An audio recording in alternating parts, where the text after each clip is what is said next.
Hello everyone, Nerdlean here, and welcome back. Today I'm going to be talking about a subject that I've been wanting to talk about a lot recently, and it's been going back in my head. It's been looping over and over and over again. Isengard.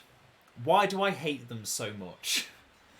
And the reason is they just feel so boring. If you know what I mean, then you know what I mean. But yeah, I've been racking it over in my head. I've been thinking of lots of ways that I can try and make Isengard feel more appealing. And I've come up with a nice little list that I'm just going to basically talk through and see your opinions on them all. And maybe, if the Edain team is listening, they might consider some of these. Because I actually think that if they did some of these, they could make Isengard a really fun faction again. Not only just fun, but powerful enough to actually stand up to some of the big players. Firstly, quite a small thing, the armory. Reduces cost. 1,000 is too much. In fact, I need to check for a second because I haven't played Isengard since 4.7. Yeah, it's still 1,000. That is your upgrade building. No other faction has that at 1,000 anymore. Other than Lothlorien, but Lothlorien doesn't count. Bring it down, please. And next, another small but simple change, the furnace. Make it so it can be built on settlements again, not just in the base. Another reason for that is, we've already got the mine shaft that we could build in the base and on settlements. Why not have the furnace as well? And my reasoning for that is, get rid of the lumber mills. Get rid of lumber mills, but not permanently. Just get them out off of settlements. And there's a big reason for that, which I'll go over in my later segment because it's going to be under something else. But yeah, also the Industry of War upgrades for your buildings. It needs to go. That needs to just be picked up, split into 3 parts, and given to the armory. Make a Machinery of War tab in the armory's sub area. Put in each one, Machinery of War, Orc Pit, Machinery of War, Warg Pit, Machinery of War, Siege Works. And instead of making that 1,000 for all of them, make it 500 for every single upgrade. So you want to get tier 2 Orc Pit, you spend 500, you get a tier 2 Orc Pit permanently. You want a tier 3 Orc Pit, you spend another 500, you now have permanent tier 3 Orc Pits. And the same with the other 2 military buildings. It just doesn't feel right that you have to spend a long amount of time building this upgrade on your military buildings, and it takes a long time. It is probably the longest upgrade in the game to make, next to Forge and to make workers and settlers tools, and that's just your economy. And that's also map-wide permanent, but it's on a building that you can just get the upgrade, done. Instead of having to block yourself from getting more units in a desperate need attempt, you then have to say, okay, cancel it, get these units back, try doing it again. You got to go for that cooldown all over again. I want that removed. It is so annoying. And it really does bother me that it has been like this. Yes, it costs more overall, but cost isn't the problem. Isengard is meant to be the economic faction. Let them make more money so they can afford to make all these upgrades. Make it less in the early game, just to get the basic Urukai, for example, but make it cost more to get everything, which is what Isengard is more than capable of doing. Next, we need to address the giant tower with Saruman on top in the room. The Wizard's Tower power needs to be fully reworked. It currently only gives Saruman access to all of his powers from inside the tower, which, okay, that's a nice little thing, but they're all very small ranged, except for one, except for the unique lightning storm that you get, that used to be back in the day of BFME 2, you just get on your base permanently for every fortress. And yes, that was busted. But just having that while you have the tower up would be amazing for first. But secondly, I want a mechanic similar to the Might of the Witch King, similar to Influence of Sauron, similar to the Goblin King authority power. I want an authority of Saruman power, because Saruman is the entire linchpin in everything that is Isengard. He's one little fortress that just becomes this massive power that almost took down all of Rohan on his own. He deserves some credit where it's due. And the purpose of the Authority of Saruman power is basically you target a building and it gets something new permanently. And I'll go over them at the end of the video. Nextly, I want to talk a bit more about... oh yeah, another thing. Don't just give him Thunderbolt, give him a split cooldown, so you can either use Thunderbolt or Avalanche. It just feels thematic to have like an Avalanche, but instead of having the frost effect that Edain Mod gets for their tier 4 power, just make it an Avalanche that just does damage. Just does damage, no freeze effect afterwards. And then the Thunderbolt just does lightning bolts everywhere. That way we have a bit more of a nice tie into what Saruman can do from the top of Orthanc, casting his magic words. Next is the scout hero, Bill Ferny. Bill Ferny, I feel like, is desperately in need of a rework because a lot of his abilities are garbage. I'm not going to lie. Snitch is so bad.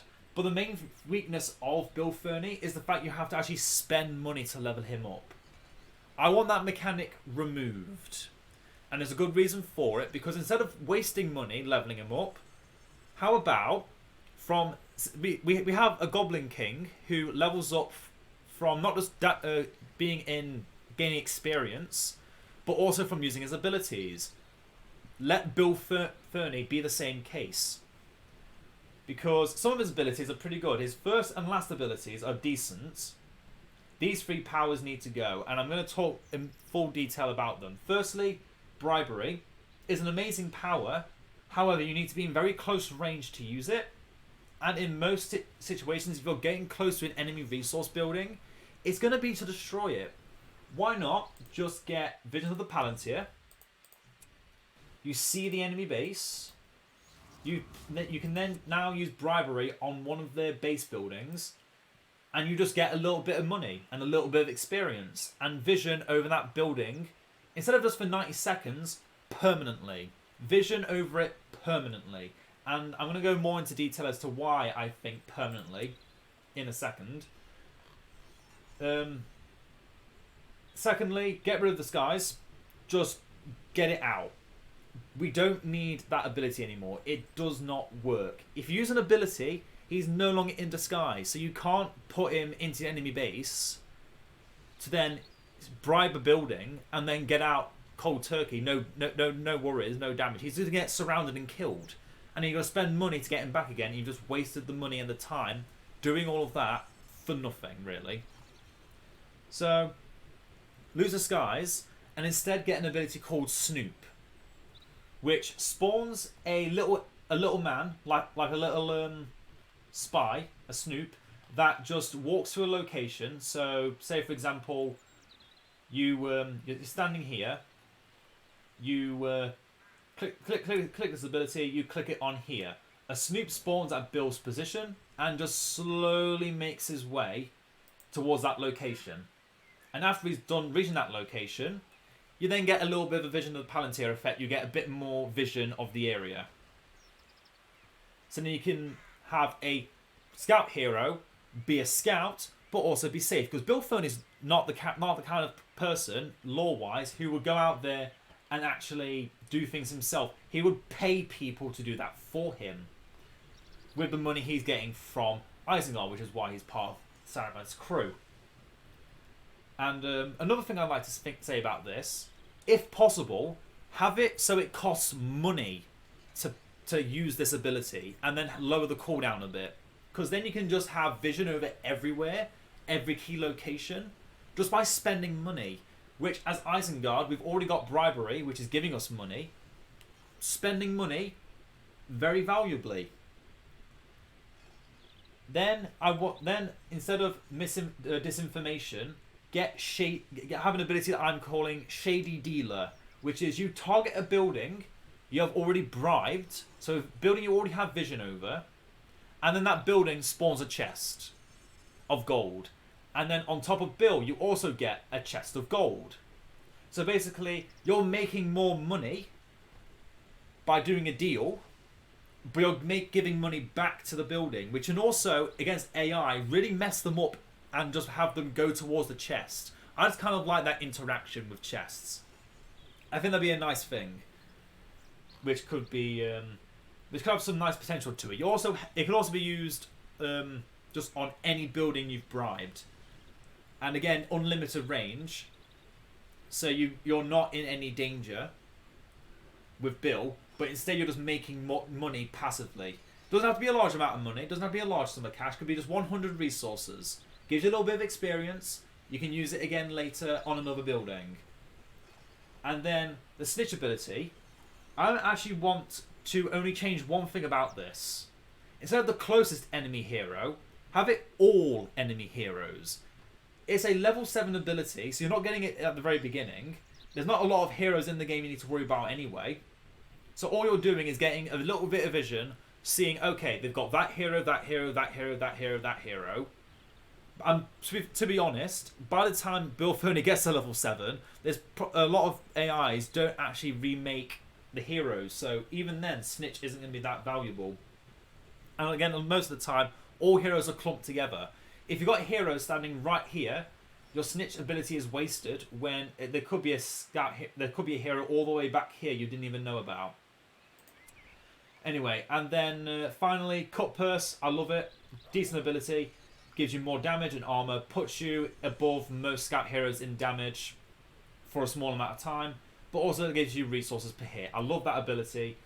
Maybe even make it so this club gets set on fire. So you've got a bit more of a visual indication as to when this ability has been used. Even for the opponent. So that they can be like, okay, run away from Bill Fernie so they don't make more money. Because that's Bill's whole thing, making more money. He's not a scout himself. He doesn't have things that really do a lot. He can see buildings. He can make money from buildings. He sends people by spending money to go out and do his dirty work. And then he can see enemy heroes. So he has special interest targets that he's found and is ready to either invade or attack, or even get vision of another building to then bribe and just keep the ball rolling infinitely, which is, I think, would be an amazing thing to make a scout hero feel just have a completely different way of playing. It'd be amazing if stuff like this was made. It's a lot of detail, I'll admit, but it's so I think the way of doing it is so simple that I think it can be done. I think it can be quite easily done, and I want to see it done because I want the hero roster to feel more complete with a more economy-focused scout hero. Anyway, talked enough about Bill. Now I'm going to talk about other powers. Firstly, Tainted Land. Didn't realise these powers were swapped. I want them to be swapped back around again. And then I want to remove Tainted Land. I want to remove Industry, this power here, and I want to remove Ruthless Exploitation. And what I would change is, firstly, have a tier 1 Ruthless Exploitation, which is the way you get your lumber mills. You just have tier 1 power, spawn a lumber mill, but on top of the lumber mill you also spawn trees. Because even though on, for example, the Fords of Eisen, you can see an abundance of trees everywhere, not every map has trees. A lot of maps actually don't have trees. And some maps have a small amount of trees, but then those trees are gone forever, and then you're making no money from this lumber mill you've spent some money on. Which, yes, it kind of has the original RTS style of gameplay. Minerals have all been depleted, so on and so forth, from like StarCraft and other more from other RTS games. But yes, I want a Ruthless Exploitation turning into a tier 1 defensive power, and Vision of the Palantir put back on the aggressive side, because Tainted Land is not an aggressive power. And again, get rid of Tainted Land. And then secondly, bring back Fuel the Fires. Put Fuel the Fires where Ruthless Exploitation is, but also have it as an active, not only just boosting your lumber mills, but also spawning trees in a large area. A lot of Isengard was fully treed up before it got demolished, and then they started going to new frontiers. So make the new frontier so you can make your lumber mills more effective. You may also be thinking, why not do this for the dwarves as well, because they also have lumber mills. The dwarves don't count, okay? This is for Isengard specifically. They are known to attack trees. Why not give them abilities to spawn trees to make their lumber mills more effective in the long run? Because otherwise they're just going to fall off, and then you've just got to build mine shafts, and then you might as well have furnaces in your base. But that's also why I want furnaces on the settlement buildings as well, because then you've got more variation in what you can do. Then Saruman of Many Colours. Yes, we have Gandalf the White. That does pretty much the exact same thing. However, I want this ability to have just one more thing. Or two more things, actually. Firstly, have it as an active effect upon the power when you has a timer for it. You just select Saruman or any friendly hero, and a fear effect just goes out. Basically, think of it like Saruman using his beguiling words to just weaken his enemies, and then just weaken them enough, because that's Saruman's whole thing. His whole power, one of his greatest powers, was speechcraft. So have a fear effect that stops enemies in place, kind of like Luthien's song. Just have enemies stop moving around you, have them like a feared state, but also buff allies in some respect, because even though we have like Lurtz, who has busted armor, and Ugluk that has boosted armor as well. Wait, they both boost armor? Oh no, he boosts damage, but Lurtz himself gets armor. Sorry, that's me reading it wrong. But yeah, you get damage and armor to Orokai, but all allies and they're like Aurochs. Okay. Well, yeah, you already get passive damage and armor from these two heroes because of how important they are to Saruman. Why not make Saruman's presence more inspiring? Instead of just having him give experience out, which, newsflash, in the late game, you're having level 5 troops, that's a useless ability. Why not also have a passive leadership aura on Saruman? You know, the guy who runs the whole operation. You know, something like that would be nice. But yeah, and then lastly, in the place of industry, make it so you can target a building similar to industry, but instead it leaves a permanent tainted land on the map, on the area, so you get the armor on that area, but instead of having it just for a small amount of time, for example, you know, basic tainted land, you can just place it, it's there, and then it's gone. Instead, any friendly building, you place it on there, and then that land is permanently tainted. Saruman has permanently influenced that, has permanently devastated the land with his industry, and now that land is just more impactful for your side of the map, or your side of the playing field, because you just have more influence over it. You have more armor, you have fear resistance in this aura. But you also might be thinking, what if you have double Isengard? Well, maybe just have like a colour coordination on the tainted land, so you can see, for example, oh, I'm grey, have a grey colour around it. Or, oh, I'm blue now, have a blue indication around it. Oh, I'm pink now, have a pink indication around it. Just something simple like that. Have a permanent tainted land effect around buildings. So Saruman feels like he's actually conquering over the map in his own way. Similar to the goblins. Give them a goblin-esque theme of just dominating the map, But instead of dominating the map by just having buildings everywhere, just devastate the map by destroying the land, which was Saruman's whole thing. He burnt down a good part of the Eves of Fangorn. He destroyed all the trees in Isengard. He did all of this for the sake of progress. And that is something that shows that he is a student of Orlais and is nasty, nasty in that regard. Now, second to last thing, the Citadel. We need to talk about elite troops. Heroic troops in particular, even. Because, yes, we have a Uruk-hai hunter unit that only can make 4. And then that's it. You can't make any more. But this is not a heroic unit. This is a pseudo-heroic unit at best. What I want to see is a heroic Dunland unit. And before you start saying all the heresy in the chat, why not just make Uruk Manslayers come back? Because why would there be elite Uruk-hai? Why would there be heroic Uruk-hai? They've not been around for as long as the men of Dunland, who, if... I'm just going to stop these labourers. They've just been doing their own thing for this entire game, but I'm going to stop them now.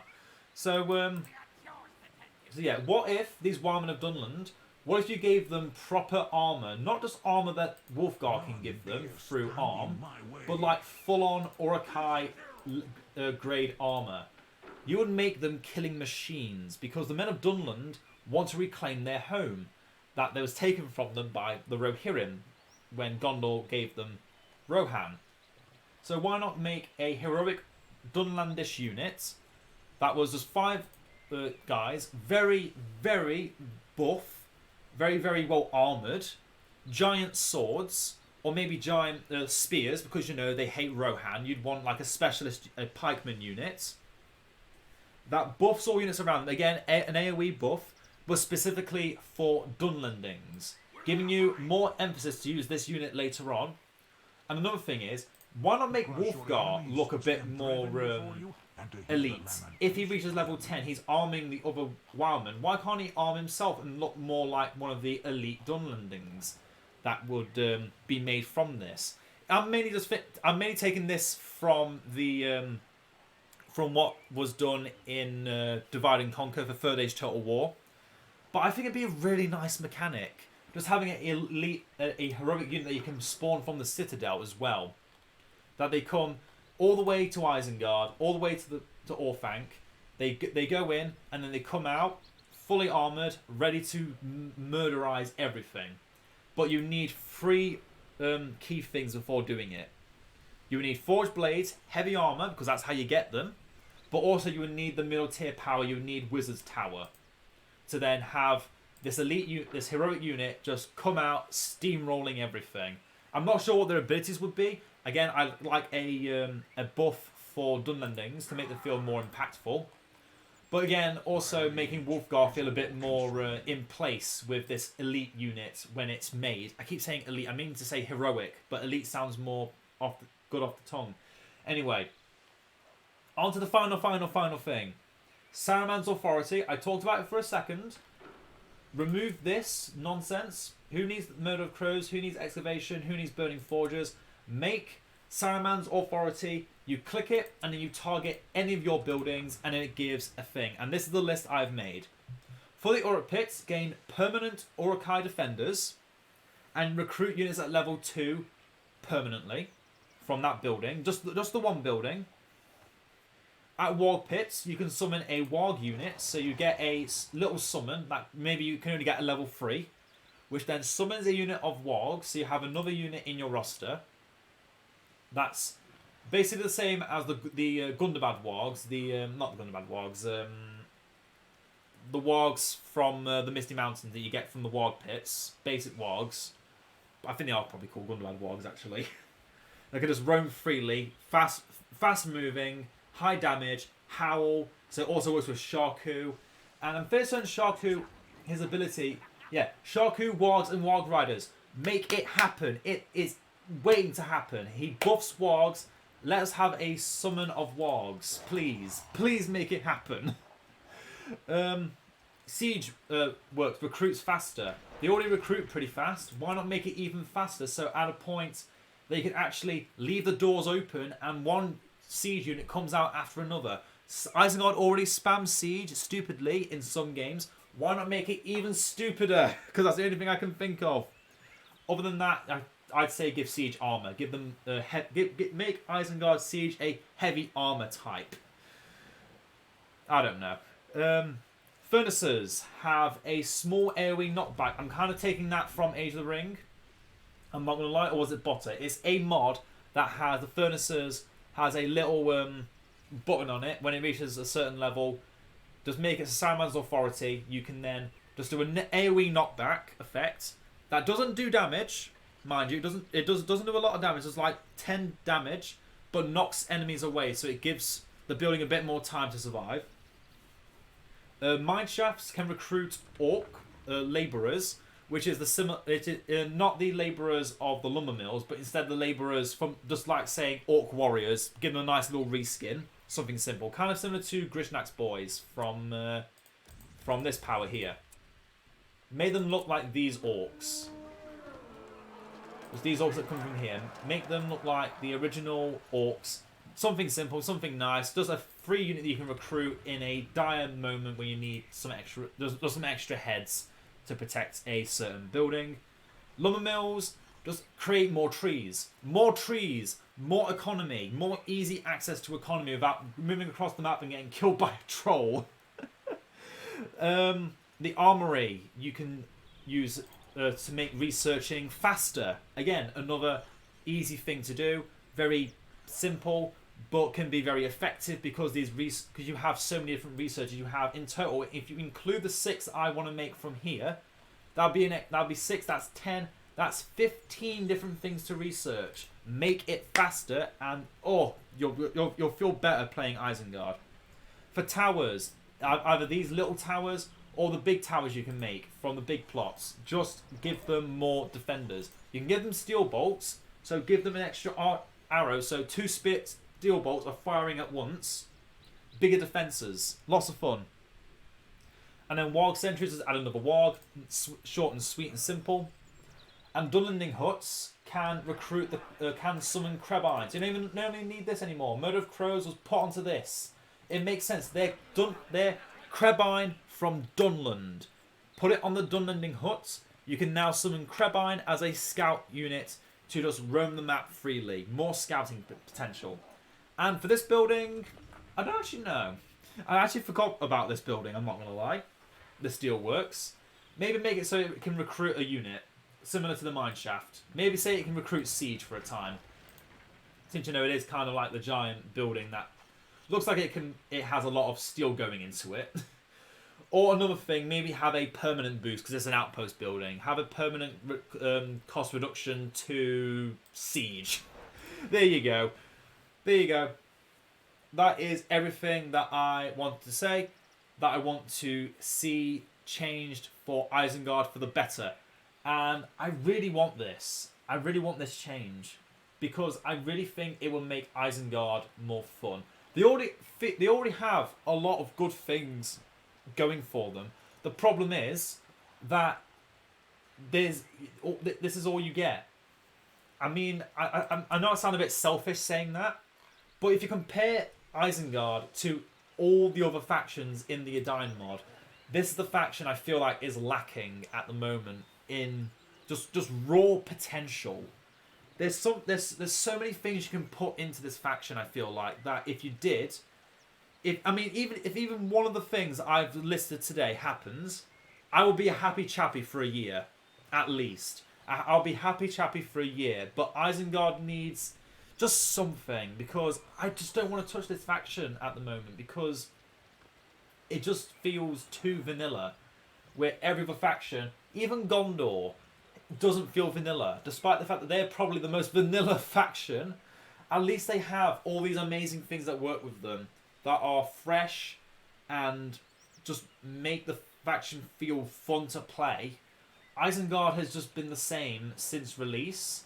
And although it was fun when there was only 4 factions to play, we now have so many factions that have all these unique mechanics, have different ways to play, and then we have Isengard that is just always going to be Uruk-hai because Urukai are good. But why not make Wildman a little bit better? Why not make having Wargs a bit better? Siege is always going to be a thing that exists. We can't deny that. But I mean, all the things I've talked about didn't really target the Urukai at all. The Urukai are fine.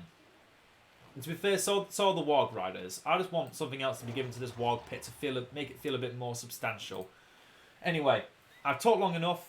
I hope you all who watched this point, I appreciate for letting me ramble into your ear holes, and I hope you all actually like what I suggested. And if anyone actually has suggestions for other factions, and maybe if you just want to hear my opinions on things, just let me know and I'll talk about them.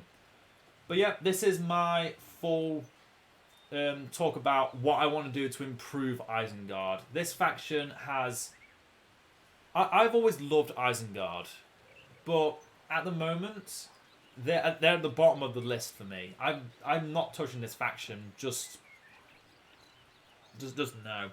I love them, but I hate them at the same time. I can't get my head around what I like about this faction and what I don't like. But yeah, that was everything. Bye. See you next time.